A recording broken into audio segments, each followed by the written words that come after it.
오늘은 기계 요소 설계의 기본 사항에 대해서 알아보도록 하겠습니다. 기본 사항이라 하면 기계 요소 설계 이전에 기계공학을 한다면 기본적으로 해야 되는 여러 가지 사항에 대해서 알아보겠다는 말씀입니다. 내용은 기계의 정의에 대해서 알아보고, 그 다음에 컴퓨터를 이용한 기계 설계 및 생산 과정에 대해서 알아보고, 기계 설계할 때 우리가 고려해야 되는 사항에 대해서 알아보겠습니다. 그리고 기계 요소를 어떻게 분류하는지 하는 것과 단위계, 그리고 효율과 손실, 에너지 효율과 손실에 관련된 거죠. 그리고 우리가 가장 많이 쓰는 재료인 철강 재료의 호칭법에 대해서 알아보도록 하겠습니다. 1-1 기계의 정의에 대해서 알아보겠습니다. 기계의 정의, 기계란 무엇인가? 지금 이전에 과목 소개를 할 때도 우리가 기계란 무엇인가에 대해서 규정을 했는데, 이게 전통적인 기계의 규정입니다. 전통적인 방법이고요. 그래서 전통적으로는 기계는 저항력 있는 물체를 가지고 구속된 상대 운동, 우리가 정해져 있는 범위 내에서 구속되어져 있는 어떤 특이한 운동, 정해져 있는 운동을 해서 그것이 유용한 일, 사람에게 유용한 일의 형태로 나타날 수 있도록 만드는 것이 기계다라고 하는 것이 전통적인 기계의 정의가 되겠습니다. 그렇습니다만 이렇게 생각을 하는데 이것을 벗어난 기계가 생긴 거죠. 그 기계는 예를 들면 컴퓨터 같은 겁니다.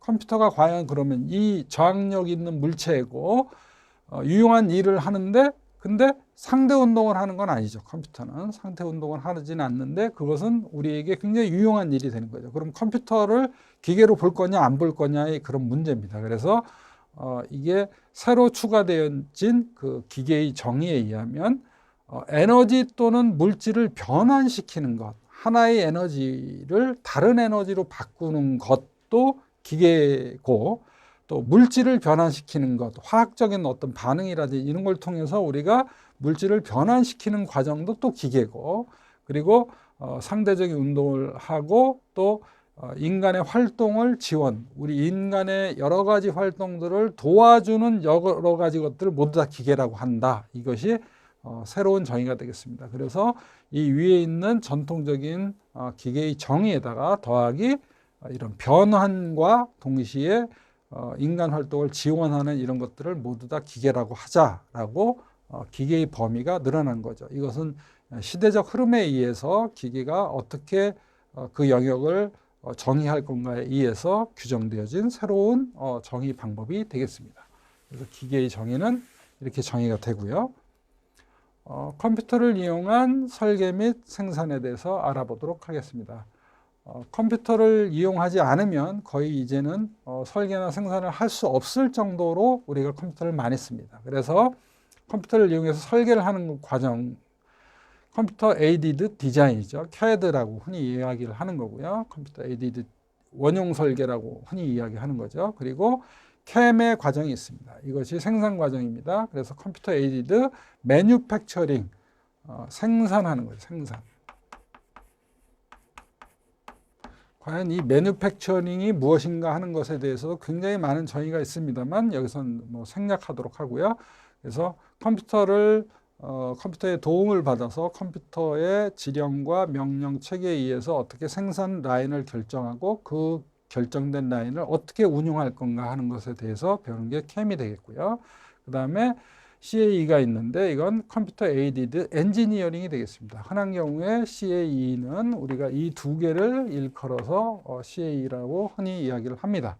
그래서 우리가 엔지니어링을 하는데 그 엔지니어링이 컴퓨터의 활용을 통해서 우리가 한다라는 얘기고요. 그 다음에 컴퓨터 에이디드 테스팅이 되겠습니다. 이것은 시험하고 평가하는, 시험 평가의 과정에 있어서도 컴퓨터의 도움을 받는다라는 얘기고요. CIM이라고 있는데 CIM이라고 흔히 이야기를 합니다만 컴퓨터 인테그레이티드 매뉴팩처링입니다. 그래서 컴퓨터에서부터 그걸 단순히 도움을 받는 것뿐만이 아니고 컴퓨터에 의해서 우리가 여러 가지 복합적으로 운영 관리를 하는 전체적인 시스템, 그것을 우리가 CIM이라고 흔히 이야기를 합니다. 그래서 이처럼 컴퓨터를 가지고 도움을 받아서 뭔가 하는 것들이 점점 늘어나고 있고 그것이 앞으로의 당연한 추세가 될 것입니다. 그래서 캐드캠을 우선 알아보면 캐드캠 부분만 특별히 그게 가장 기본적이기 때문에 그래서 알아보면 이런 과정이 되겠습니다. 컴퓨터를 가지고 설계를 하는 것이 되겠고요. 그 다음에 생산 준비하고 생산하고 제품으로 만드는 이것을 우리가 캐드캠이라고 흔히 이야기를 합니다. 그래서 캐드 쪽은 이쪽이 되고요. 캠 쪽이 이쪽이 되겠죠. 그래서 캐드 쪽에서는 기본적인 설계, 그 다음에 상세 설계, 해석 시뮬레이션까지를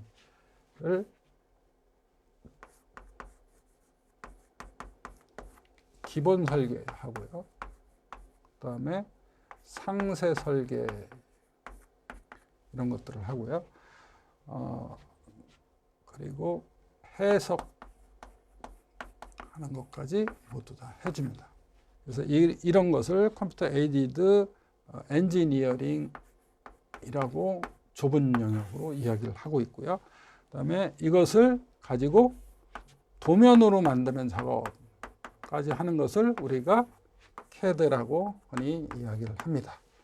그래서 캐드라 하면 이 해석하는 것까지 포함을 하고 있는 거죠. 그것을 포함하는 그 과정, 상세 설계하는 과정 이런 것들을 모두 다 포함하고 있는 것을 우리가 캐드라고 이야기를 하고 있고요.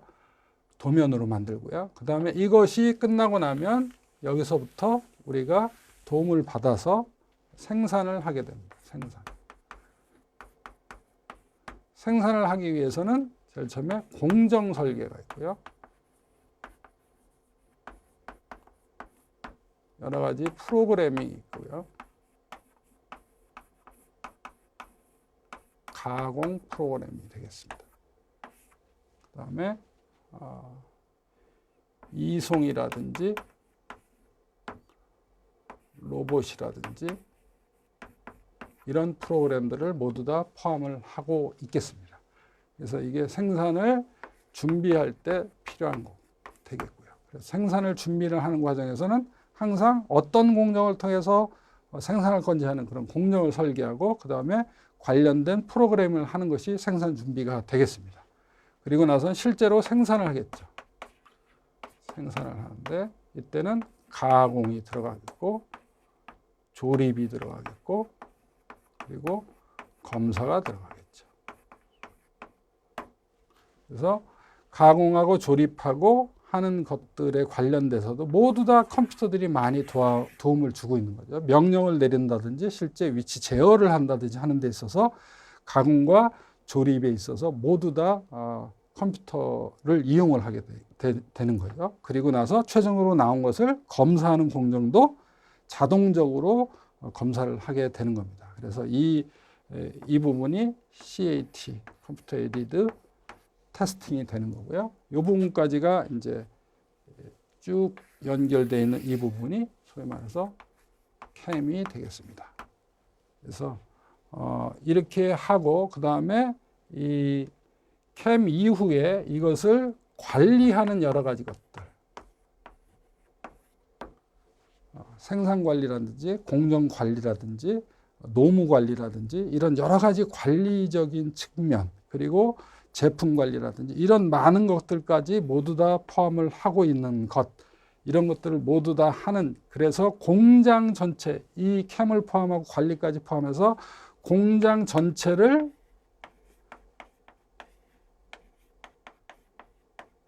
제어하고 관리하는 것 이것이 바로 CIM이라고 이야기하는 것까지 되겠습니다. 그래서 이런 식으로 컴퓨터를 이용해서 많은 일들을 하고 있겠습니다. 하나하나에 대해서 내용을 알아보도록 하면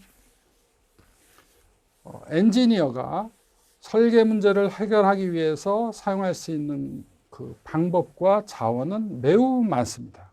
이 얘기는 무슨 얘기냐면 소프트웨어 패키지로 우리가 문제를 해결할 때 도움을 여러 가지 받기도 하고요. 그 다음에 책도 있을 거고 브로셔, 카탈로그 이런 정보죠. 이런 굉장히 많은 정보들이 있겠습니다. 이런 많은 것들을 이용을 해야 되고요. 그 중에서 CAD 소프트웨어라 하면 우리가 2D, 3D 이런 디자인하는 그런 프로그램들이 있을 수가 있고요. 그 다음에 동시에 래피드 프로토타이핑, 흔히 RP라고 이야기하는 쾌속 금형 만들어내는 그런 과정이 역시 있겠습니다. 이것도 CAD 소프트웨어에 포함이 되겠고요. 이 RP를 제대로 만들기 위해서는 스테레오 리소그라피, 그러니까 양쪽에서 검사 측정을 해서 뭔가 데이터를 얻어내는 공정이죠. 이런 공정, 이런 것들이 필요하겠고요. 그래서 이런 것들을 모두 다 포함을 하는 개념이 페이퍼레스 매니팩처링 이런 개념이 되겠습니다. 그래서 이것에 직접적으로 관련된 소프트웨어들이 오토캐드라든지 캐드키라든지 아이디어스라든지 프로엔지니어라든지 이런 여러 가지 다양한 소프트웨어들, CAD 소프트웨어들을 우리가 활용을 하게 됩니다. 그리고 동시에 해석하는 것도 CAD 안에 들어가 있다고 그랬죠. 그래서 해석하는 그런 여러 가지 프로그램들이 쓰는데 가장 대표적인 이제 프로그램들이 유한 요소 해석 프로그램이 되겠습니다. 그래서 그것이 공학적 수치 해석 프로그램으로 우리가 사용을 하고 있는 거고요. 유한 요소 해석 프로그램을 통해서 우리가 응력이라든지 처짐이 얼마나 걸리는가 또는 진동이라든지 열 전달 해석 이런 것들을 모두 다 할 수 있게 되겠습니다. 그래서 이런 것들을 해주는 소프트웨어들이 엔시스라든지 기타 여러 가지 그런 소프트웨어들이 사용을 하고 있겠고요. 이런 과목들을 특별히 또 배우는 그런 코스도 있는 것으로 알고 있습니다. 그리고 유체 유동 해석하고 전산 유체 동력학 해석하는 이런 여러 가지 소프트웨어들도 있습니다. 그래서 이런 것들 도움을 받기도 하고요. 동적 해석, 무언가 외부에서 힘이 걸렸을 때 그것이 그냥 걸리는 걸 버티는 것뿐만 아니라 실제로 어떤 움직임을 하는가 하는 것을 관련해서 해석을 하는 그런 소프트웨어들, 워킹 모델 같은 것이 이제 가벼운 소프트웨어로 대표적인 것이죠. 이런 것들, 아담스라든지 이런 것들을 통해서 힘이 걸리고 외부에서 어떤 힘이 변화되는 힘이 들어갔을 때 어떤 동적 거동을 실제적으로 할 것인가 하는 것을 많이 이용을 합니다. 그래서 이런 것들에 대한 해석을 하는 것이 우리가 수치적으로 계산을 하는 것을 넘어서서 우리에게 많은 것을 주기 때문에 설계를 하고 생산을 할 때는 항상 이런 과정을 거쳐서 과연 우리가 만들었을 때 그거대로 설계를 했을 때 어떠한 거동을 보이고 어떻게 움직일 건가 하는 걸 예측해서 하는 것이 중요하겠습니다. 이런 것뿐만이 아니라 여러 가지 프로그램 중에 이제 비공학적인 프로그램도 있겠습니다. 그러니까 우리가 뭐 문서를 작성할 때 쓴다든가 발표용 뭐 이런 프로그램들 워드라든지 파워포인트 이런 것들 쓸 수가 있고요. 그다음에 스프레드시트 프로그램 관련해서 엑셀 같은 게 이제 대표적인 거겠죠. 이런 것들을 사용해서 우리가 도움을 많이 받을 수가 있습니다. 그래서 컴퓨터를 이용한다는 건 이런 것들을 이용하는 거고요. 그뿐만 아니라 수학적인 계산, 우리가 계산하기 어려운 그런 함수값의 계산 같은 걸 하기 위해서 매틀랩이라든지 매스캐드라든지 매스메티카라든지 이런 여러 가지 것들을 이용을 해서 우리가 사용을 할 수가 있겠습니다. 그래서 이제는 설계를 할 때 과거에 무슨 도표를 찾는다든가 이런 것들을 넘어서서 그것을 모두 다 가지고 있는 컴퓨터가 있으니 컴퓨터를 이용할 수 있는 그 소프트웨어를 우리가 배우는 것도 굉장히 중요한 과정이라고 생각을 합니다. 그래서 이런 것을 통해서 컴퓨터를 이용해서 우리가 설계, 생산을 하고 있습니다. 다음은 우리가 기계 설계를 할 때 어떤 것을 고려해야 하는지 기계 설계 시 고려해야 될 사항에 대해서 알아보도록 하겠습니다. 제일 먼저 공학 설계에 대해서 알아보겠습니다. 이 공학 설계라는 건 뭐냐? 공학적인 엔지니어링 디자인이라고 하는 것은 무엇이냐라는 이야기입니다. 제일 처음에 필요하고 요구가 어떤 것인지 하는 것을 우리가 파악하는 것이 굉장히 중요하다. 그래서 니드를 파악을 하는 게 제일 먼저 중요한 거고요. 그 다음에 이것을 가지고 우리가 창의적 설계를 해야 되겠다. 그래서 문제의 근본을 해결할 수 있는 여러 가지 방법을 찾아내는 것이 우리가 창의적 설계가 되겠죠. 그래서 근본이 무엇이냐? 근본적인 해결을 위해서 우리가 해야 되고요. 이 창의적 설계도 별도의 그 교과목으로 우리가 학습을 하고 있는 것으로 압니다. 그리고 나서 우리가 어떤 모델을 적용시켜서 할 건지 하는 그런 모델을 준비를 하는 것이 있겠고요. 그 모델 되어져 있는 이 준비된 모델을 우리가 시험 평가를 하는 게 있겠습니다. 그래서 이 모델이라고 하는 것은 우리가 시작품에 해당되겠죠. 시작품에 해당되는 그런 무언가를 만들어내는 것이 준비하는 것가 되겠고요. 그것을 가지고 시험 평가를 하는 거죠. 그래서 내가 작품을 하나 만들었는데 그것이 정확하게 내가 필요로 하고 있는 니드에 창의적으로 만들어져서 잘 적용이 되는지 하는 것을 확인을 하는 거죠. 그것을 시험 평가 과정을 통해서 하는 거고, 그걸 통해서 우리가 이것을 어떻게 개선을 해야 되겠다, 설계에서 무언가를 변형해야 되겠다 하는 것을 찾아내는 거죠. 그래서 설계의 개선 방법을 우리가 찾아내는 거고, 이 개선 방법을 우리가 최종적으로 디자인을 통해서 우리가 어떤 도면이라든지 아니면 문서라든지 이런 것을 통해서 전달을 해서 최종적으로 설계를 결정짓는 이런 과정들을 우리가 공학 설계 과정이라고 이야기를 할 수가 있겠습니다. 그래서 이렇게 이야기를 할 수가 있겠고요.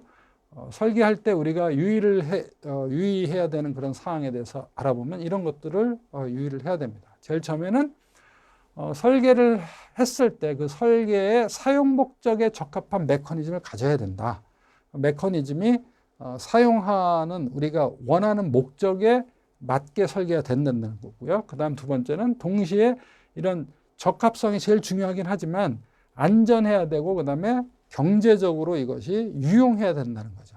그래서 안전한 걸 여러 가지로 검토를 해야 되고, 동시에 이게 제품의 가격을 어떻게 하면 싸게 할 건가 하는 것에 대해서 충분히 고려를 해야 되고, 그 다음에 창의적인 전체 형상 및 색상의 조화, 이것이 굉장히 중요합니다. 이것이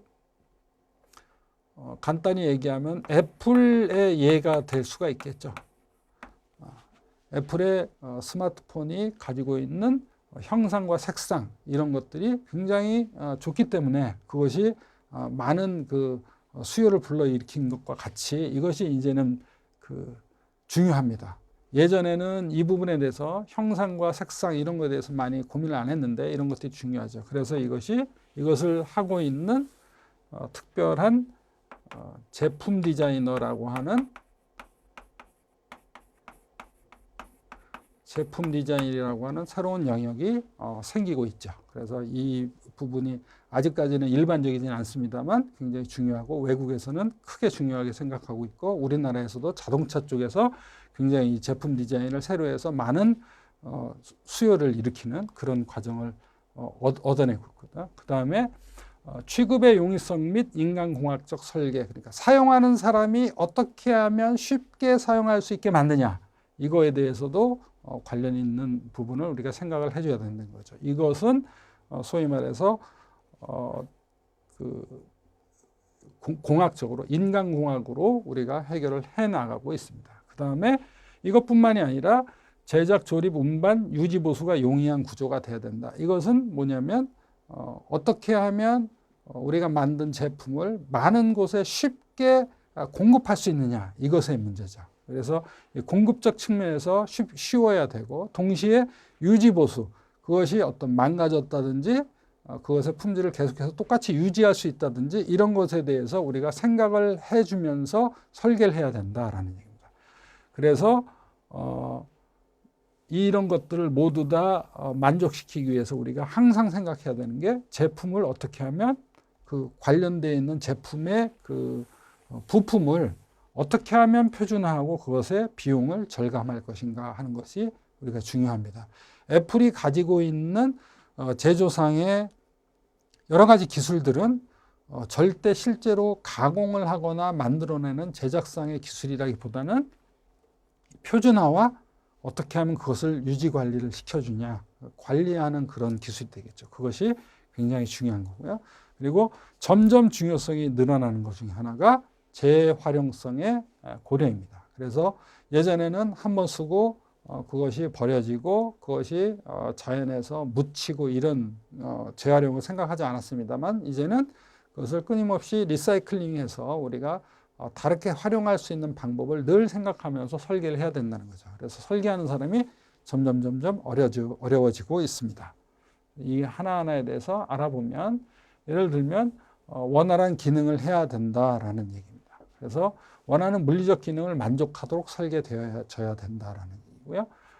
그래서 정력학, 동력학 이런 것들을 배우는 게 우리가 원하는 그런 기능을 하도록 하기 위해서는 힘과 모멘트를 어떻게 전달시킬 건가, 이거에 대해서 공부를 하는 과목이 정력학, 동력학이 되겠고요.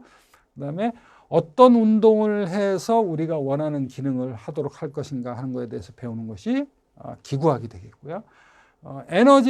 어떤 에너지를 가지고 이런 기능을 하도록 할 것인가, 그래서 에너지를 변환시켜서 기계적인 일을 열로 바꾼다든지 기계적인 일을 어떤 화학적인 에너지라든지 이런 거로 바꾸는 걸 어떻게 할 건가 하는 것에 대해서 배우는 것, 온도의 영향이 어떻게 될 건가 하는 것에 대해서 배우는 것이 연력학, 연련달이 되겠고요. 그래서 유체역학이라고 하는 것은 또 유체에 의해서 힘이 어떻게 전달되는가 이런 것에 대해서 하는 것이 유체역학이 되겠습니다. 그래서 이런 원하는 물리적 기능을 만족하도록 하기 위해서 이 모든 것들이 필요한 거죠. 그래서 요소 설계는 기계 요소 설계라고 하는 과목 또는 기계 설계라고 하는 과목 이전에 우리가 이러한 것에 대해서, 이런 기본적인 과목에 대해서 충분한 학습이 되고 거기에 대해서 알고 있는 것이 많은 상태에 해야 기계 설계, 기계 요소 설계를 정확하게 빠르고 그리고 능률 있게 그렇게 할 수가 있겠습니다. 그래서 그런 학습도 동시에 하시는 것이 중요하다고 생각이 됩니다. 원활한 기능을 하도록 해야 되고요. 그 다음에 내구성이 있도록 해야 됩니다. 그래서 작업의 안전이라든지 그 초과 하중, 그 처음에 우리가 설계됐던 것보다 무언가 하중이 좀 더 변화돼서 좀 더 많이 걸렸을 때 어떻게 우리가 준비를 할 건가 이런 거에 대해서 생각을 해줘야 되고요. 그 다음에 기계 부품들은 서로 닿아 있게 되면 항상 마멸이 생기게 되는데 이 마멸이 어떻게 어느 정도 생길지 하는 것도 예측을 해야 되고 동시에 유지 보수를 어떻게 해서 할 건가, 유지 보수를 최소화, 그러니까 그런 보수 유지하는 데 들어가는 그런 과정을 최소화하는 그런 것들을 우리가 생각해 주는 것이 내구성에 관련된 설계가 되겠습니다. 그래서 내구성은 가격, 경쟁력, 노후 정도 등의 면에서 최대가 아니라 최적이 되도록 설계를 해야 된다. 내구성이 무작정 튼튼하고 세다고 그래서 좋은 것만은 아니고요. 그래서 예를 들어서 적당한 상황이 되면 이것이 망가져줘야 또 그 다음에 그 다음 제품의 생산이 이루어질 수가 있기 때문에 그래서 가격과 경쟁력, 노후 정도 이런 것에서 최대가 아니라 최적의 상태를 유지할 수 있도록 설계하는 것이 중요하다는 거죠. 내구성이 무작정 크다고 좋은 것은 아니다. 최적이 되도록 하는 것이 좋다라는 거고요. 이상적인 내구성이라 하면 최소의 가격에서 기계의 모든 요소가 동일 수명을 갖는 거다. 그러니까 모든 기계의 요소가 한꺼번에 거의 비슷한 때에 한꺼번에 망가지도록 수명을 갖는 게 중요하다. 다른 것들은 다 튼튼한데 한 개가 망가진다든지 아니면 다른 것들은 다 망가졌는데 어느 한 부품은 안 망가진다든지 할 경우에는 그 부분이 좀 과도하게 설계됐다든지 아니면 과소하게 설계됐다고 우리가 이야기를 할 수 있겠죠. 그래서 이상적인 내구성은 모든 부품이 사용 수명까지 거의 재수명까지 모두 다 망가지지 않고 간 다음에 그 수명이 지나면 동일하게 수명을 가지고 망가지는 것, 그것이 제일 좋은 내구성 설계가 되겠죠.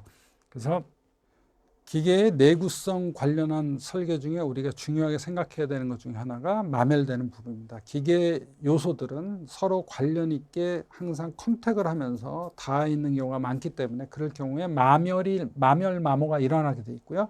마멸 마모되는 부품은 그래서 쉽게 교환 가능하도록 설계를 해줘야 됩니다. 베어링 같은 게 대부분 굉장히 중요한 예가 되겠죠. 베어링 부분 같은 경우에는 베어링 부분이 마멸이 되면 쉽게 그걸 갈아 껴줄 수 있도록 만들어야 됩니다. 자동차 같은 경우에 자동차 베어링 같은 경우에 그렇게 갈아 낄 수 있도록 되어 있죠. 그렇게 설계를 해야 되는 거고요.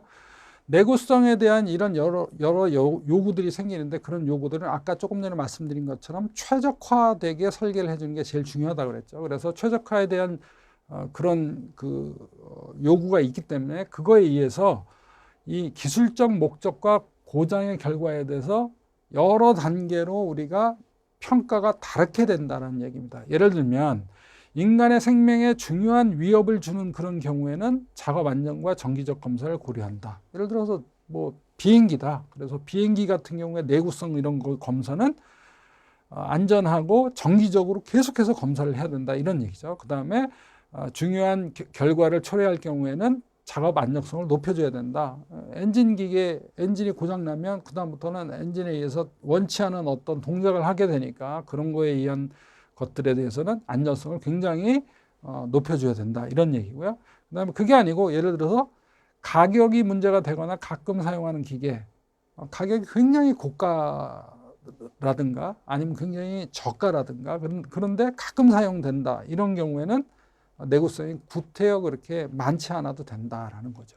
그런 식으로 내구성에 대한 거는 정해져 있는 기준이 아니라 최적의 어떤 우리가 사용하는 환경에 따라서 기술적 목적과 고장의 결과에 따라서 우리가 다르게 평가를 해줘야 된다라는 얘기입니다. 그래서 내구성에 대해서 그런 것을 생각하며 설계를 해줘야 되고요. 우리가 기술 기준, 소위 말하는 코드라고 하는 것이 있게 되겠습니다. 그것은 뭐냐면 우리가 제품을 해석하고 설계하고 제작하고 이런 것에 대한 규정집이 있다는 거죠. 그래서 우리가 그걸 코드라고 얘기하는데 규정된 수준의 안전성, 효율, 성능, 품질들을 가지기 위해서는 우리가 자동차 같은 경우에는 어떤 정도로 우리가 안전해야 된다. 이런 것에 대한 규정이 있다는 거죠. 그래서 그런 안전성에 대한 기술 기준이 절대적 안전을 의미하지는 않지만 그렇지만 사실 그 절대적 안전 이런 것은 있을 수가 없는 거기 때문에 우리가 이렇게 정해져 있는 기술 기준, 기술 코드를 우리가 따라서 설계를 하고 거기에 의해서 평가를 받는 것이 당연한 겁니다. 그리고 이 기술 수준이라는 것은 그 사회가 원하는 어떤 필요로 하고 있는 수준에 맞춰서 이 코드는 계속해서 변화가 되고 있는 거고요. 그래서 우리가 그런 것들을 소위 말해서 표준화라고 이야기를 하는 것이죠.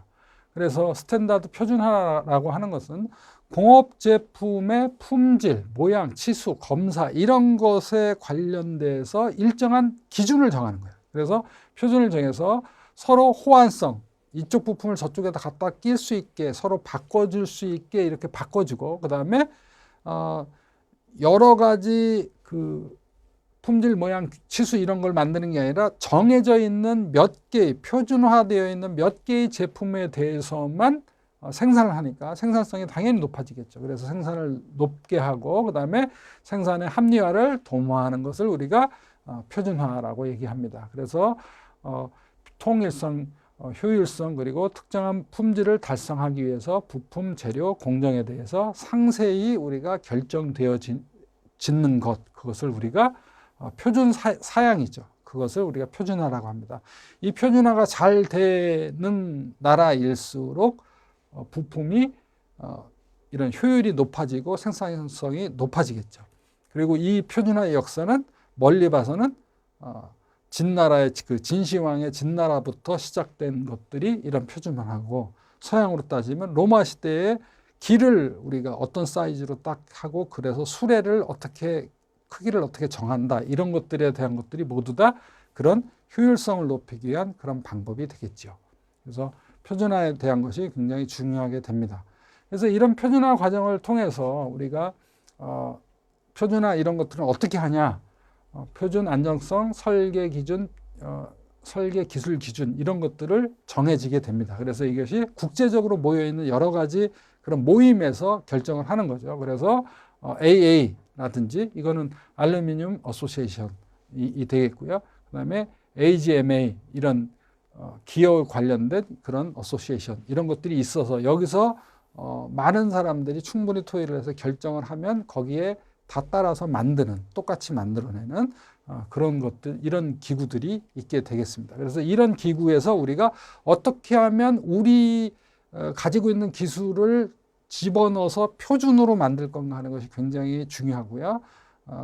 소위 말해서 통신에 관련된 여러 가지 제품들 같은 경우에는 우리나라에서 이런 표준 기구 이런 것들을 우리나라에서 주로 많이 들어가서 우리나라의 기술을 반영을 많이 해서 우리가 유리한 고지를 점하는 궁극적으로는 엔지니어링의 최고의 수준의 목표 중에 하나가 이런 관련된 기구를 우리가 만들고 그것을 우리가 결정한다. 우리가 결정한 거대로 전 세계 모든 부품들이 만들어진다. 이런 것이 굉장히 중요한 게 되겠습니다. 우리가 설계할 때 항상 생각해 줘야 되는 것 중에 하나는 경제성이 되는 거죠. 이 표준화를 하는 이유 중에 하나가 경제성인 거죠. 그래서 재료, 인건비, 제작비 이런 것들이 모두 다 경제성과 관련이 되는데 재료비나 인건비 이런 것들은 계속 인상이 되면 올라가는 거죠. 그렇지만 우리 이 제작비는 만들어내는 비용들은 계속 합리화시키고 뭐 컴퓨터가 도와준다든지 아니면 새로운 공정을 개발한다든지 이런 것 또는 공장 자동화를 어떻게 자동화를 확대한다든지 이런 것에 의해서 제작비는 해마다 감소하는 추세에 있습니다. 그래서 이거랑 관련돼서 이 공장 자동화는 점점 중요해지고 있고요. 4차 산업혁명이라고 하는 게 과연 무엇인가 이것이 굉장히 많은 사람들이 갑론을박하고 있는 내용이고요. 이 4차 산업혁명에 있어서 중요한 것 중에 하나가 이 공장 자동화죠. 공장 자동화를 어떻게 할 거냐. 이것을 굉장히 유연한 시스템으로 공장 자동화를 하자. 그래서 4차 산업혁명을 혹자는 이렇게 이야기합니다. 수요자가 원하는 대로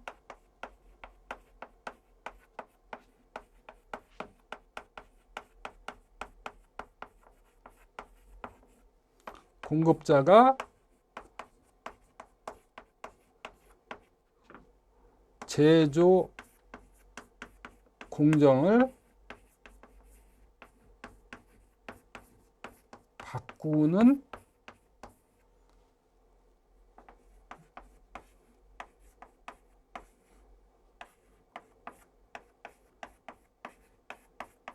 공장이라고 하지만 제조입니다. 제조 설비의 도입입니다. 그래서 수요자가 원하는 대로 수요자가 필요로 하고 있는 제품을 공급하기 위해서 생산자가 변하는 거죠. 거꾸로 변하는. 그래서 비로소 이제는 수요자가 왕인, 소위 말하는 손님이 왕인 그런 시대가 시작되는 것을 우리가 4차 산업혁명이라고 이야기를 하기도 합니다. 어찌됐거나 이런 경제성에 있어서 제일 중요한 게 뭐겠죠? 일정한 정해져 있는 규격품을 사용하는 것이 되겠습니다. 그래서 스탠다드 사이즈를 사용하는 거고요. 규격품을 사용하는 것은 원가 절감의 첫 번째 원리가 되는 거고 당연히 예를 들어서 우리가 설계를 했더니 치수가 53mm다. 그랬을 때 그것을 꼭 53mm로 하지 않고 예를 들어서 그거보다 약간 약하더라도 50으로 해도 별 문제가 없으면 그냥 50을 쓰는 거고요. 53보다 더 커야 된다 그럴 때는 60이나 규격품이 55가 있으면 55를 쓰는 것이 그런 것이 경제적인 거죠. 그래서 53을 쓰는 게 아니라 50이나 55, 60 이런 것들을 정해놓고 그것을 그대로 사는 것이 경제적인 것이고 그것이 규격품을 쓰는 이유입니다. 납품업자가 제공하는 카탈로그나 이런 사이즈들을 참조를 하는 것이 중요하겠습니다. 그래서 뭐 시방서라든지 사양서 거의 비슷한 말입니다. 이런 것들을 우리가 참조를 해서 이런 것들을 정해져 있는 것들을 참조를 해서 그중에 선택을 하는 것이 중요하겠습니다. 그래서 모터, 펌프, 베어링, 체결 요소. 체결 요소는 볼트, 리벳 뭐 이런 것들은 쉽게 사용할 수 있는 상용 제품을 구입해서 쓸 수 있도록 이런 사이즈들을 우리가 정해져 있는 규격품을 그대로 사용할 수 있도록 해야 된다라는 거고요. 공차는 가능하면 설계를 할 때 큰 공차를 허용할 수 있도록 해줘야 된다는 거죠. 물론 공차를 어떻게 정하느냐에 따라서 결과물이 다르기 때문에 꼭 필요한 공차는 그냥 써야 되겠지만 가능하면 큰 공차를 허용해라라는 거죠. 공차는 생산성과 직결되어 있고요. 공차는 치수 변동, 표면 조도의 범위라든지 열처리라든지 가공 과정으로 인해서 발생되는 기계적 성질 변화들을 커버할 수 있는 그런 치수로 만들어져야 됩니다. 그래서 이 공차에 대해서도 별도의 과정을 통해서 배울 거고요. 허용 공차가 예를 들어서 클 경우에는 공차가 크면 정확도, 에큐러시는 떨어지지만 생산성이 높은 기계를 사용하거나 미숙련공을 채용을 해도 허용 공차가 크면 쓸 수가 있는 거죠. 그래서 인건비가 절약이 됩니다. 그리고 검사 과정에서 불합격률도 저하됩니다. 따라서 허용 공차가 크도록 설계를 해주는 것이 가능하면 필요한 것이죠. 이런 표준화의 장점은 규격 제품의 그 품질을 보증하고 호환성이 좋아지고 가격이 떨어지고, 그다음에 시장 조사에 의해서 예측 생산이 되고, 그다음에 생산량을 조절하는 것이 가능하게 되고, 그다음에 생산 설계, 품질, 시험 방법 등을 이런 것을 모두 다 규격화하는 거죠. 정해져 있는 거예요. 정해져 있기 때문에 그거대로 하면 되니까 굉장히 작업 능률이 올라가겠죠. 그리고 설계 및 생산 공정의 자동화가 이루어져서 그래서 경제적으로 양산 생산이 가능하게 됩니다. 이것이 표준화의 장점이 되겠고요. 표준화는 이런 장점이 있고 더해서 그다음에 공정을 계획하거나 흐름 작업하는 것에 있어서 이런 것을 단순화시킬 수가 있고요. 그다음에 기능의 숙련도를 향상시킬 수가 있습니다. 그리고 검사의 표준화 자동화로 품질이 항상 용이하게 관리가 될 수가 있고요. 재고율의 계획성에 의해서 미리 부품을 만들어 놓는다든지 이런 것들에 의해서 부품을 미리 갖다 놓는다든지 의해서 창고라든지 물류 관리 이런 것들이 가능하게 됩니다. 그리고 표준화 되니까 건설비, 재료비, 가공비, 인건비 이런 것들이 모두 다 절약이 되는 거죠. 이런 그 장점이 있습니다. 표준화는 이런 장점이 있을 뿐만 아니라 단점도 있습니다. 단점은 예를 들면 이런 겁니다. 표준화되어 있는 제품에 비해서 규격 이외의 제품을 만들 경우에는 이건 특별 주문에 의해서 생산을 하기 때문에 굉장히 비싸게 만들 수밖에 없습니다. 그래서 비싸게 만들어지고요. 그다음에 회사 상호 간에 복잡한 이해관계가 발생합니다. 저쪽이 잘못되면 그것의 영향을 이쪽에서도 받을 수 있는 거죠. 저쪽에서 예를 들어서 재료를 좀 좋지 못한 재료를 쓰게 되면 이쪽에서 생산하는 것도 그걸 그대로 갖다 쓰기 때문에 영향을 주고받는 거죠. 그래서 이런 관계가 서로 복잡해집니다. 그리고 규격을 제정할 때는 풍부한 지식과 막대한 경비, 시간이 소요됩니다. 그래서 그런 그 위원회 이런 것들을 만들고 규격을 만들어내는 그런 기구들을 관리를 할 필요가 있는 거죠. 그래서 전 세계적으로 그런 거 관리하는데 비용과 시간이 많이 드는 거고요. 그다음에 그런 규격을 한번 개정하거나 갱신할 때에는 소위 말해서 지금까지 3파이짜리 어떤 나사를 쓰다가 그 3파이가 아니라 3.1파이로 바꿨다 그러면 옛날 나사와 지금 나사, 그러니까 신구 규격품이 시장에서 같이 존재를 하게 되는 거죠. 그럴 때는 굉장히 불편하고 혼란이 생기게 됩니다. 그래서 이런 표준화의 단점이 있기 때문에 이것도 고려를 해서 결국은 혼용할 때도 큰 문제가 생기지 않도록 미리 생각을 해서 준비를 해서 써야 되겠죠. 이런 것들을 생각을 해줘야 되고요. 기계 설계에 있어서 이런 표준화 이런 것들 이외에 생각을 해줘야 되는 거는 예를 들어서 인간공학적인 설계, 그래서 우리가 보기에 좋고 그 다음에 느낌이 좋고 아름답고 그 다음에 환경을 생각하는 그런 설계, 소위 말하는 인간공학적 설계를 우리가 해줘야 되고요. 그 다음에 기능 설계에 있어서는 우리가 이런 걸 생각을 해서 기능 설계를 해야 된다라는 거죠. 시방서라든지 견적서 이런 것들, 또 기본 계획도 이런 거에 의해서 설계를 어떻게 할 건지 설계 방향을 정하고 설계를 해줘야 된다라는 거고요. 그다음에 강도라든지 강성 이런 거에 의해서 구조를 설계를 해서 그거에 의해서 이런 것에 기반을 해서 기능 설계를 해줘야 된다는 거고요.